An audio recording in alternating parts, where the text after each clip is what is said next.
Today on the Roundhouse, we are proud to present the inaugural run of a railroad excursion unlike any other. From the Fort Wayne Railroad Historical Society comes the Joliet Rocket, the future of rail transportation built on the traditions of steel and steam. Starring none other than Nickel Plate Road number 765. This marvelous product of the Lima Locomotive Works will once again prove its might as it prepares to whisk us from Joliet, Illinois to the windy city of Chicago at speeds of 60 miles per hour. Behind it are several coaches, lounges, and domes full of eager passengers awaiting the journey of a lifetime. Simply put, there's nothing like this on any other railroad in the country, and you will be along for the ride.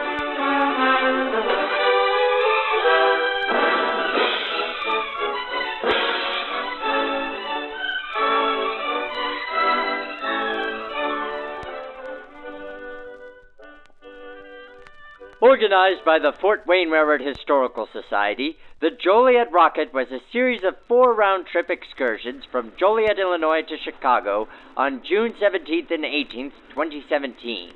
The excursion included open vestibules, accommodations ranging from economy to private cars, and a private event at LaSalle Street Station in downtown Chicago.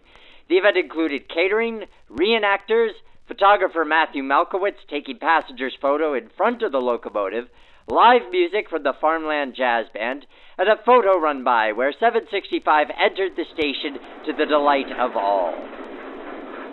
As with any rail journey, we must start at the beginning to find out how such a feat will be accomplished.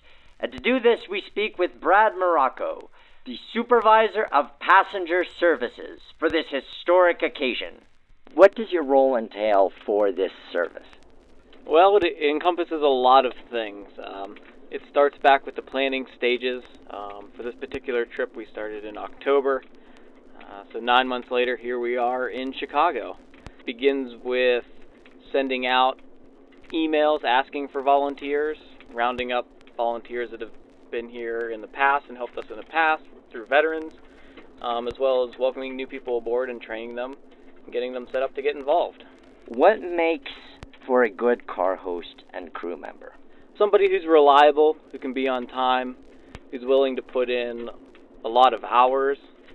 These trips can go 10 to 12 hours, plus 1 to 2 hours on each end in the morning and in the afternoon. Somebody who's very good with talking with people, who's not afraid to stand up and give a safety speech. Generally just good people. You've put so many details into the consist, into the information that you provide passengers. All of this has been thought out so much, but what are some of the particular details that you've prided yourself on in terms of what's included with this? This year we decided to try a lot of different things. Beyond just a long, full-day excursion, we've actually decided to break it down into 2 separate excursions for this particular event. A little more event-centric, where we can do food service that's catered. We have a live band playing music at the event. We're allowing people up into the cab to give cab tours. We're also offering tours of the first-class cars, so people can see the domes and the very unique cars that we have in our consist. What do you enjoy most about interacting with guests? Just introducing new people to the hobby. A significant percentage of the people that we have today on the train aren't necessarily rail fans. Some of them may have family members, or their grandfather may have worked for the railroad. Some of them just like to dress up in old-timey clothes.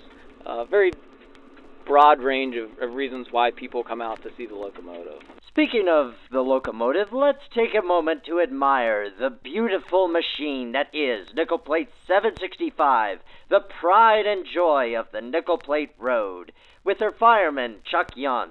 Now, Chuck, what are the challenges that face you when firing a locomotive at 60 miles per hour? Everything happens much quicker. If you make a mistake or you get something out of whack with your firing, it's going to bite you a lot quicker. You've got it's a lot less forgiving at 60, simply because the boiler needs to make more steam for the cylinders. You know, you're pulling a train and the cylinder's using a lot of steam in a short period of time. so the boiler has to provide that. The fireman has to make the boiler do that. All right, Chuck. Well, we'll let you climb back into the cab and prepare for the journey ahead. Meanwhile, a crowd has gathered on the Joliet Station platform, and we find ourselves standing next to Stephen Zaharias and Robert Paris, reenactors, first lieutenants with the U.S. Army Air Corps. What do you enjoy most in general about the reenactment that you do? I used to be a history teacher, so it's a way of doing living history and really showing people what the soldiers wore, how they acted, etc. Kind of that throwback in time. I often think that doing a few different eras as well. I often think I was born of the wrong era, and it really is kind of a golden age of not only trains but our troops going abroad to do a noble deed. For me, it's a lot about understanding what the average GI went through during the war, really getting into that mindset and experiencing some of the things that they experienced, and getting to really feel that as close as possible, to try and experience what they experienced. Reenacting is all about the details, whether it be in terms of the uniforms, the clothes that you wear, the accessories that you have, or the events that you put together. So something like this, it's impressive how far they've managed to go to include all of these different details and all of these different facets of culture from the time. I've had more questions regarding my Life magazine today, and one of the other people that came out, she had a period-correct camera that was still operational, and people were intrigued by that, just the fact that it was an original camera, and as you said, it adds to the realism of the impression and all the details. And even some of the women had on sweetheart pins, which would have been, the sweetheart pins would have been wearing their pins for their boys overseas, etc. So it is. We are, and we pride ourselves, I think, on the details. Yes, absolutely. Even we had a member of our group made us up period train tickets for the train and baggage tags for all of our bags. Yes, just like that one. And I've been messing with my pipe, because that's the thing that I tend to smoke my pipe at reenactments, and that's a little detail that's been noticed by a lot of people. And it's actually an interesting thing with World War II soldiers are heavily associated with cigarette smoking, but the reality is that most of them smoke pipes because getting loose leaf tobacco was significantly easier than cigarettes at times. Oh, there's the call for departure. We best get on board. On board!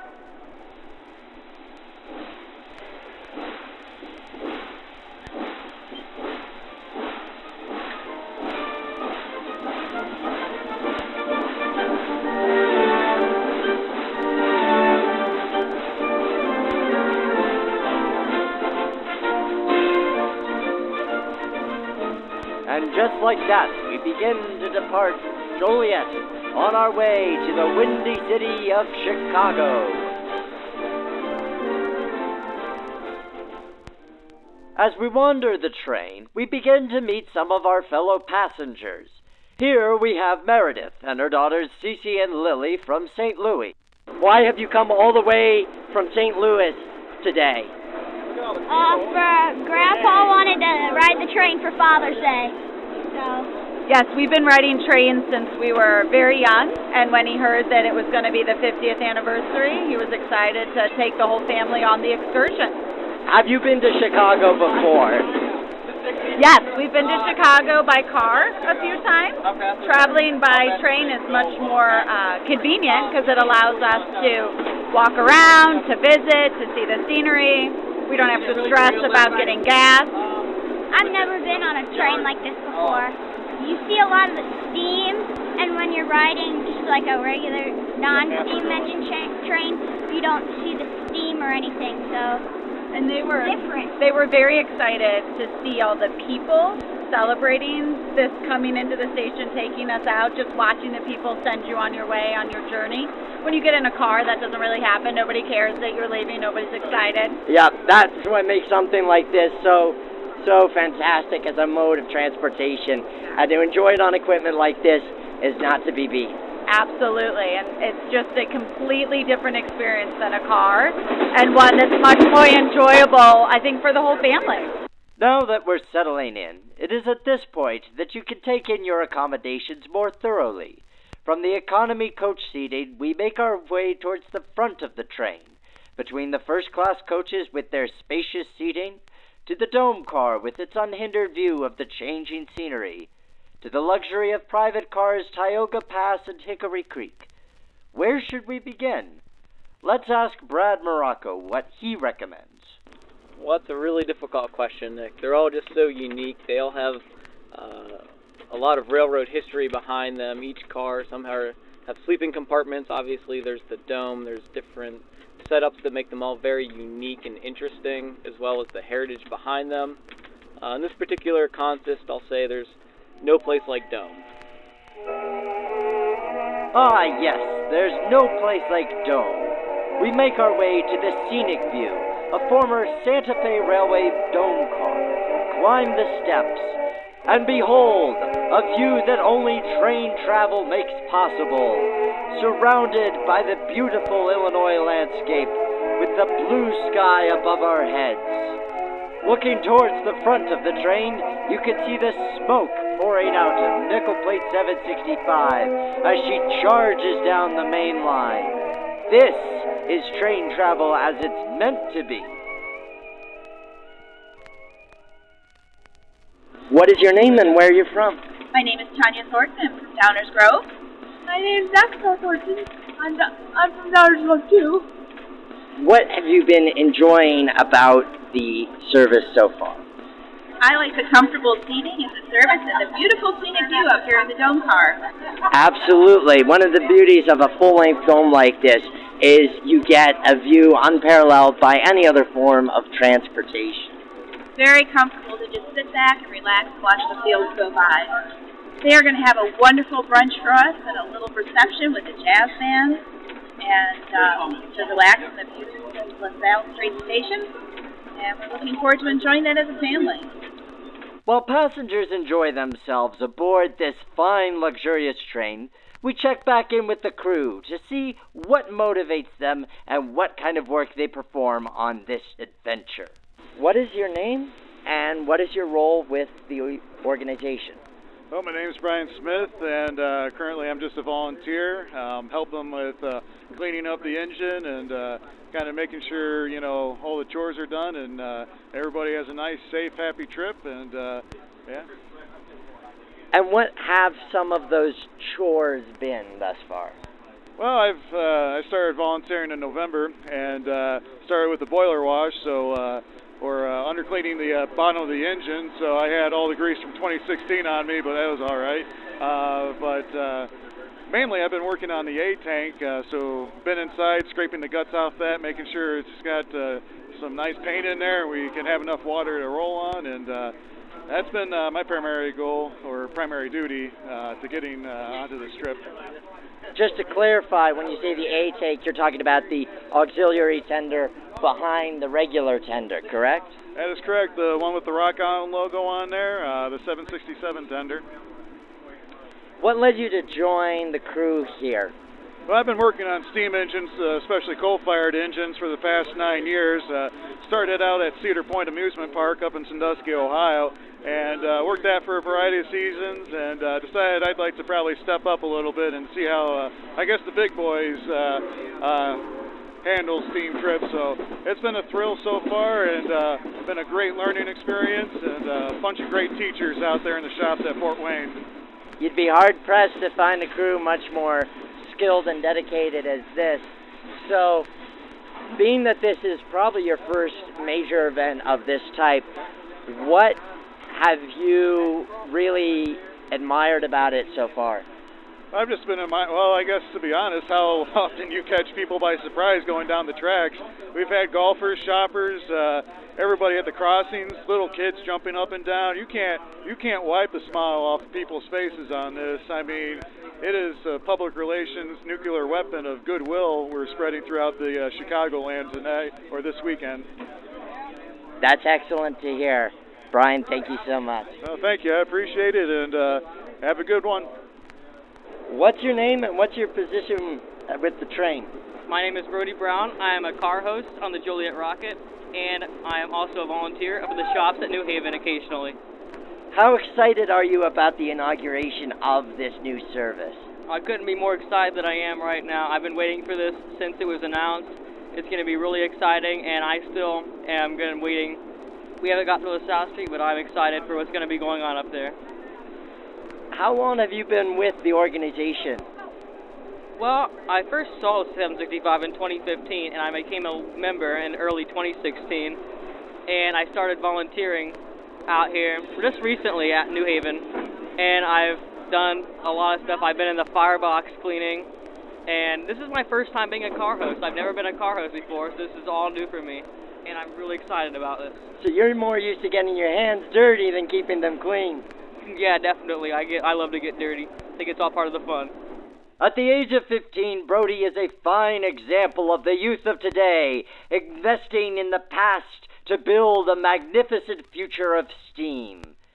From the crew, we turn our attention to a different part of the Joliet Rocket experience, something that only the finest in rail travel can offer: live music. We speak with one of the musicians of the Farmland Jazz Band, Mr. Kenny Taylor. What is your personal interest in trains and railroads? Basically through music. Like we're musicians around this train, but we are also musicians that play songs with train subject matter. The subject matter are trains. And if you're into the history of jazz or any kind of like American music, you know, those stories are filled with stories about trains. You know, Duke Ellington, since they couldn't get rooms in the South when he was doing really good in the 30s and 40s, just had his own car. Whereas guys could, you know, they'd come to your town and they'd drop the car off. And he's going into it. Of all the venues you play, I'm sure a train station is not on your usual location list. What is it like to perform at LaSalle Street Station? Oh, it's awesome, you know, and we brought a little tiny modern PA and a 1937 microphone. The results aren't in on that yet, whether that's really working, but it looks pretty cool. Got an old RCA mic that they would have used like for remote broadcast in the 40s. And I just looked that up, and that was a microphone would have went for about $50. That's a lot of money, especially like 1937 or 38 if I got my time right. Oh, we're going to play. Dude, it's time to rock. Sounds good to me. We're about ready to roll this thing. What are we doing? This game? We're going to play a little bit. All right, so we're going to play a little styling, so if you will.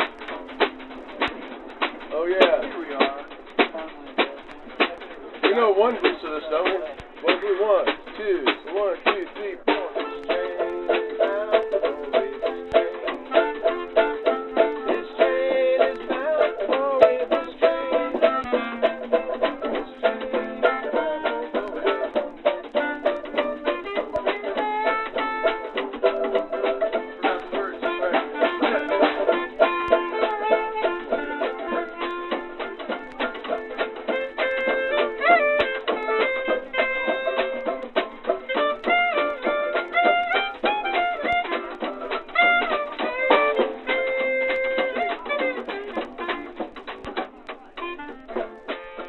There's nothing quite as marvelous as being able to enjoy live music with the big steel wheels thundering beneath the floor.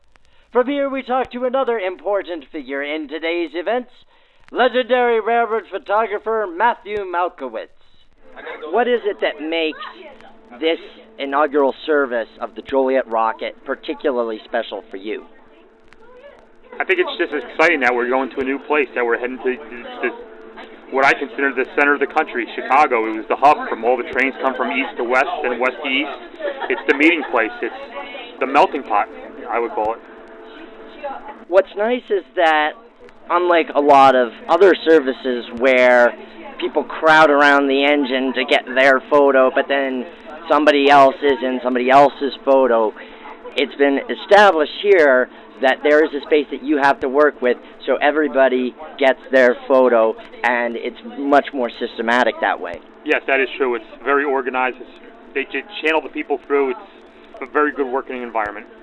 What do you enjoy most about your craft? The creativity, getting out with new people, seeing new places, the travel, the experiences, just the whole ball of wax. As the train makes its final approach into Chicago, the crew prepares itself. Like the pit crew at an automobile race, the men and women in the tool car are preparing to jump out as soon as the train pulls in, run around the locomotive to their positions, and perform important maintenance tasks for the return journey. Here we talk with David Popp, a newcomer to the scene, about the servicing that he's preparing to perform. What are your duties today? My duty is to clean out the ash pan. Basically make sure that all the ash pan gets into the pit where it belongs and making sure that it's all clean. And then probably afterwards I'll probably be cleaning the rods, inspecting the rods, making sure there's no cracks, there's no damage, and they're not overheating. The best way to actually learn about it is to come out and actually do it. Because before then I didn't really know anything about steam locomotives and anything, and this organization has helped me learn a lot about steam locomotives just by going to the shop on the weekends and coming out and doing excursions. That's really how you learn about steam locomotives. Because even though you have certain jobs that you're supposed to do, they may need you something else. And before we know it, we are greeted by the skyline of Chicago, complete with the Willis Tower standing majestic as the crossroads of America welcome us on this historic occasion. The locomotive's giant whistle echoes throughout the skyscrapers to announce that steam has triumphantly returned to the Windy City.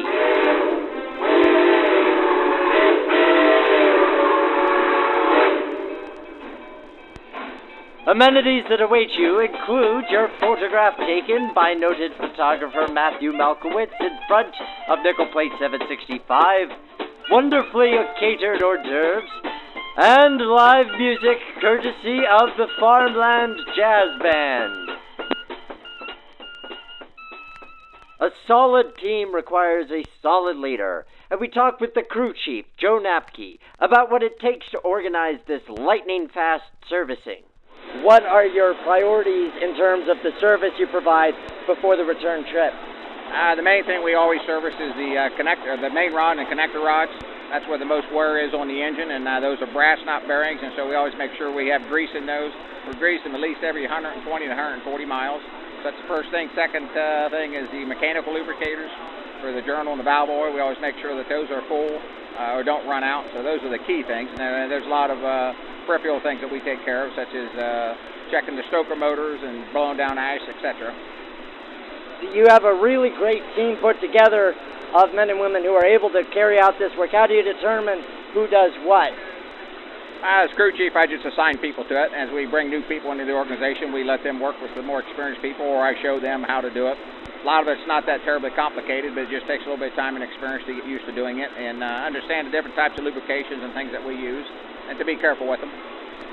One of your younger volunteers, Brody, was working with one of your older volunteers, George, who was showing them how to blow down the ash pit. How important is that kind of mentoring to you? It's always important that we get younger people involved all the time. You got to keep filling the ranks with younger people that work their way up through the group. Brody also helps shoot rods, put some grease sticks into the Alamite gun. Can't get them started any too young. Well, Joe, thank you so much for you and your guys' service. It's really great to see this machine in this setting. As I said a minute ago, we really enjoy bringing it out and sharing it with people, and love to tell people about it. And like I said, it's just a lot of fun. I'm here with one of the steam crew, Haley Enoch. Haley, how are you doing today? I'm good, and how are you? I'm doing good. So what have your duties been yesterday and today as part of the team? Well, we just got done greasing the rods with the grease gun, and so we did that today, and they did it this morning and yesterday as well, and then I was with them overnight and helping to basically babysit the locomotive overnight, because they don't drop the fire, they just keep it steady and keep the pressure and the water at a steady level. So what have you been enjoying about seeing people's reaction to this brand new service? The phrase I always used to like is that it's never just about the train. Almost everybody who comes out here has something more emotional, more personal they put upon it. And so it's always interesting to see that, and especially when you see somebody who just kind of get that feeling that they see it, that just clicks for them, and they realize that this is something they're very deeply interested in, and they're going to be coming back for more. When was the moment it clicked for you as far as, oh my gosh, I'm riding a steam locomotive into LaSalle Street Station?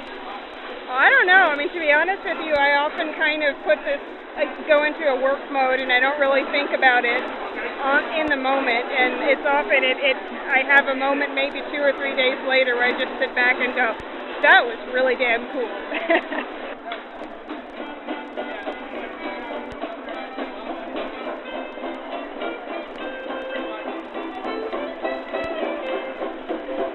What are your names and where are you from?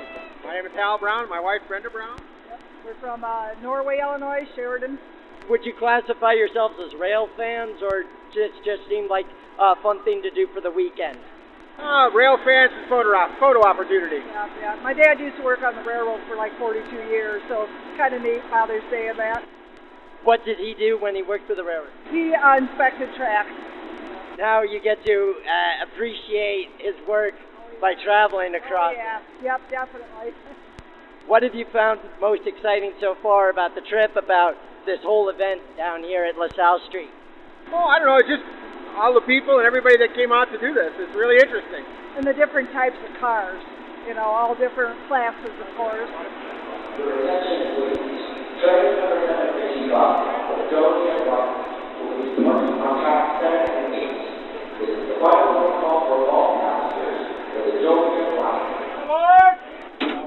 Our train does have a schedule to keep, and thus we bid Chicago farewell.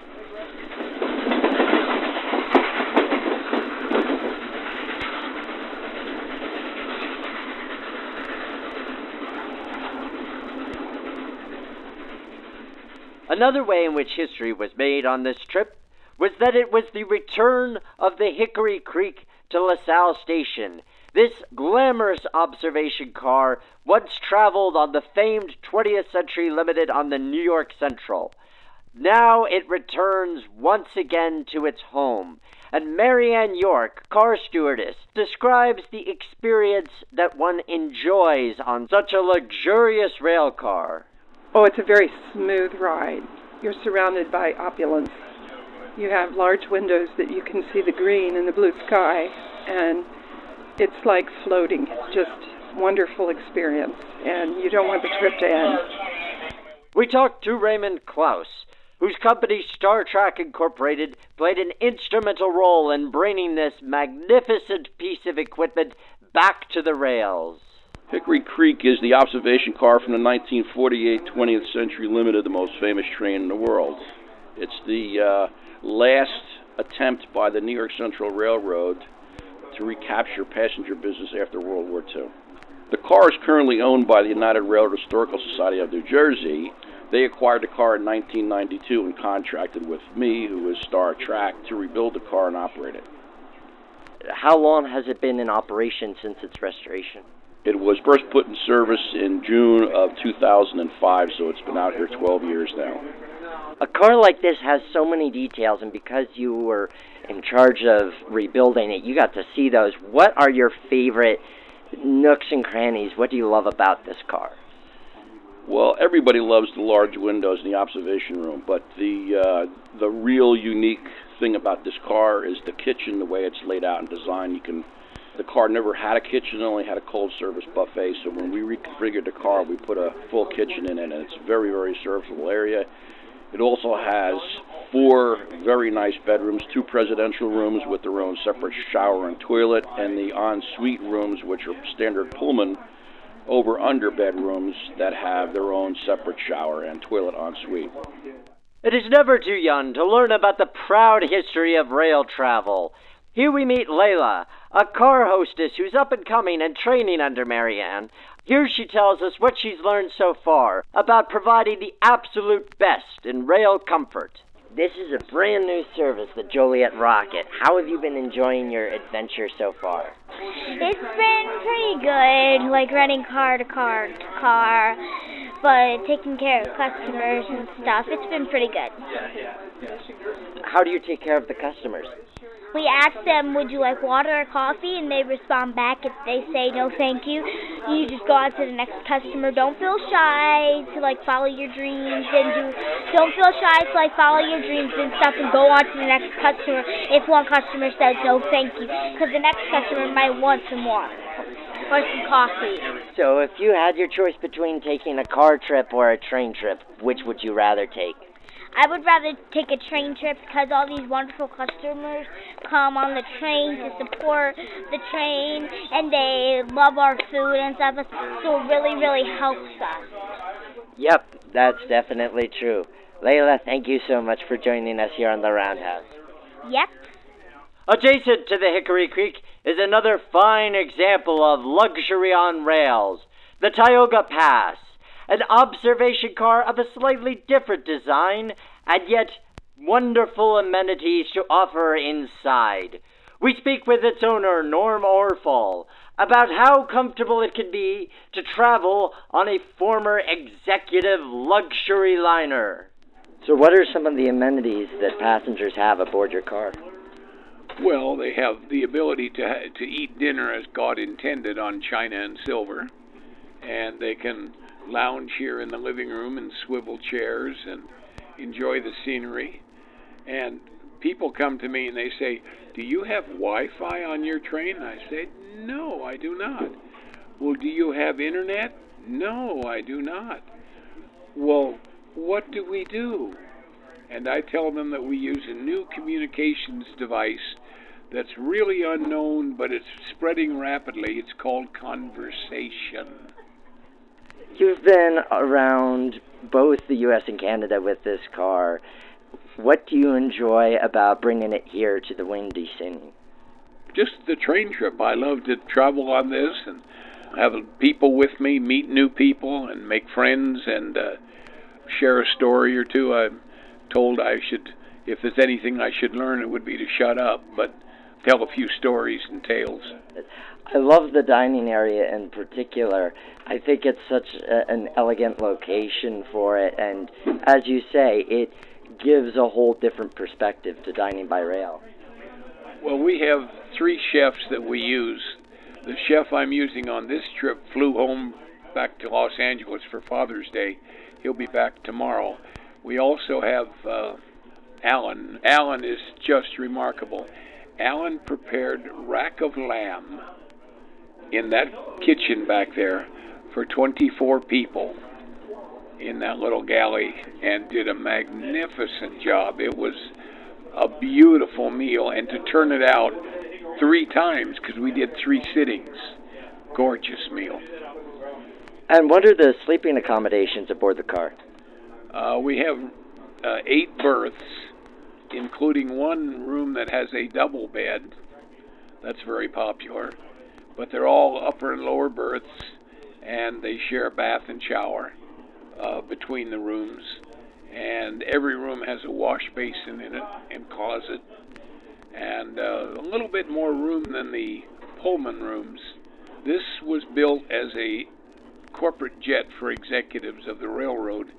They would go out and travel in this car all over their territory and be on it for a week or 2 at a time, and entertain customers, labor leaders, politicians, and they had to have a car that was big enough to entertain a group, to feed a group, and that's why the layout is the way it is. Norm, thank you so much for joining us here on the show. My pleasure. What's your name and where are you from? My name is Luke Solberg, and I'm from Ottawa, Illinois. So, what have you been enjoying about your trip so far? The open vestibules is probably by far the best part. Being able to lean your head out the window and see the locomotive at work, it makes you much more connected to the train as a whole. Yeah, and get a hair full of coal soot, too. While rail travel can always take you back in time, it is an entirely different experience when you are on a train loaded full of people dressed in their finest attire from the 1930s and 40s. We spoke to one young lady, Madeline, about why she enjoys getting dressed up for such an occasion. What is your name and where are you from? Madeline, and I'm from New Orleans. How long have you been involved in reenacting? This is actually my first official reenacting. My boyfriend kind of got me interested in reenacting, and I'm putting together a war correspondent impression right now, but best I can do is civilian. So it's fun. It's really fun. I love it. How often do you travel by train? I just bought a car, so unfortunately I hardly ever, but this has really made me want to seek out nice train travel like this. You know, like taking the Metro, you take it for granted. You're like, oh, whatever. This is the Metro, the normal train, whatever.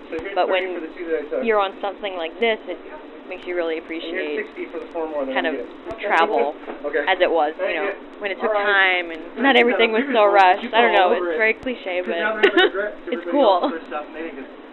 So you've been on the train the past couple of days. What have you enjoyed most about walking through the cars or the steam locomotive or the event at LaSalle Street? I really liked just seeing all of the cars and how they change, and cars, you know, obviously just built for one family, I guess, or, you know, the observation car is really cool. I just like seeing the changes in the design and functionality and trying to picture what was it like back then, and wow, I really want one. And then I really just like interacting with people. This is a whole, I've never really been interested in trains. Like, I seek out this, and it's interesting to see this whole other interest. I love seeing this, but I would love to do this again, long distance, for sure. If I had the money. I heard it's really expensive. I heard one of the car owners give a quote. This woman contacted him to go all these places, and it was an insane amount of money. But one day. Well, to travel in your own private car does cost a particular amount. But certainly, even though Amtrak is no private car, at least you're getting to see the country by rail. So you can have that much at least. Thank you very much, Madeline. You enjoy the rest of your trip. That was fun. Thank you. What are your names and where are you from? My name's Kevin. We're from Fort Wayne. Yep, I'm Tabitha. So you live in the home of Nickel Plate 765 and the Fort Wayne Railroad Historical Society. Have you seen this engine before, been on excursions behind it? We have seen the engine before, yes. We've taken our son to the Fort Wayne Railroad Society before. For the Santa train, we took him there. So we haven't actually been pulled behind the engine before, but we've gotten to go up into the little room and everything and see the controls and all that. So it's pretty cool. You've been able to admire the machine firsthand. Now you've actually gotten to travel behind it. How has that adventure been for you today? Really cool. I've enjoyed it. I've loved it. Yeah, if we can get to any more of these excursions, we'll probably definitely do it again. Yeah, it was really fun. Yeah. What have you enjoyed most about your day? For this specific one, I just like the history of it. I like being in the old cars and the old engine, and I guess it's just, just the atmosphere is really fun. I agree. Atmosphere, totally. Yeah. How did you guys like the event at LaSalle Street Station with the food and the music? That was really fun. Yeah, I liked all the food was really good, and everyone's really friendly, so it's easy to just, strike up conversations with people, that you haven't ever met before, but it was just easy. I don't know. It was fun. We enjoyed the music. The food was great. Yeah. We liked meeting people that were dressed up like us, so they were all part of the entire facade, I guess, right? So we took pictures with them. They took pictures with us. It was fun. Just getting to wander around and look at the train, too, that was neat. While we've been enjoying the amenities of rail travel, we must not forget our loyal and faithful crew hard at work, including, no less, our tireless engineer.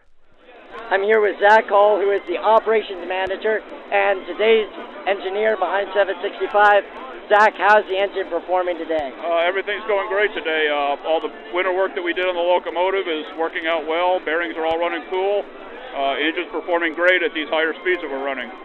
How is it to operate the line between Joliet and Chicago? Is it relatively flat, or does it have a few tricky spots to it? There's a little bit of rolling territory coming out of Joliet.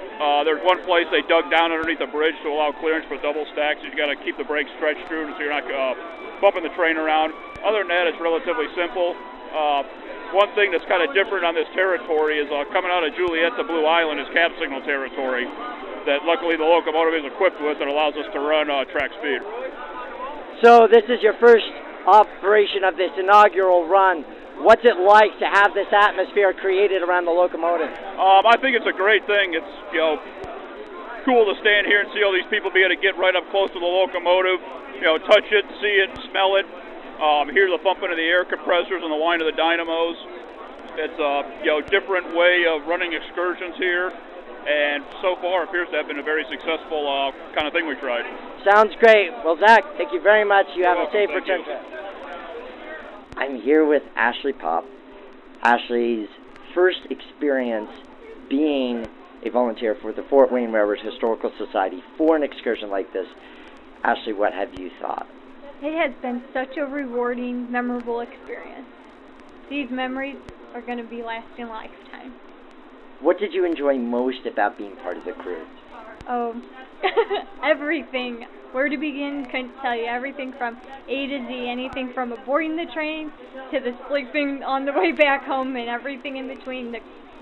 Seeing people, enjoying working with people, as well as making memorable experiences for the passengers, allowing them to venture back in time and see those times of the steam heyday of the 40s and further back and forth. How has it been to feel immersed in this history? Amazing. It really gives you the whole perspective. Everything from hands-on to listen, your auditory, everything comes to life. It brings you back. And how is it to see nickel plate 765 on the main line, a big steam locomotive at 60 miles an hour? Wow, hold on tight and full speed service ahead. Hold on tight and full speed service ahead. I love that. Ashley, thank you so much. Thank you. At last, the train pulls into Joliet. We bid a fond farewell to fellow passengers and hope that our paths do meet again. But we must also pay farewell to the tireless crew of the Fort Wayne Railroad Historical Society for carrying out such a monumental achievement. Were it not for months of planning, organization, and coordination, none of this would have been possible.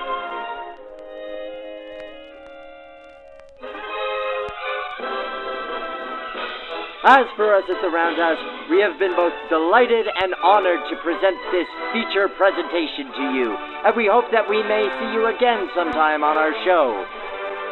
Be sure to join us at theroundhousepodcast.com for future adventures, and as always, you can follow us on social media.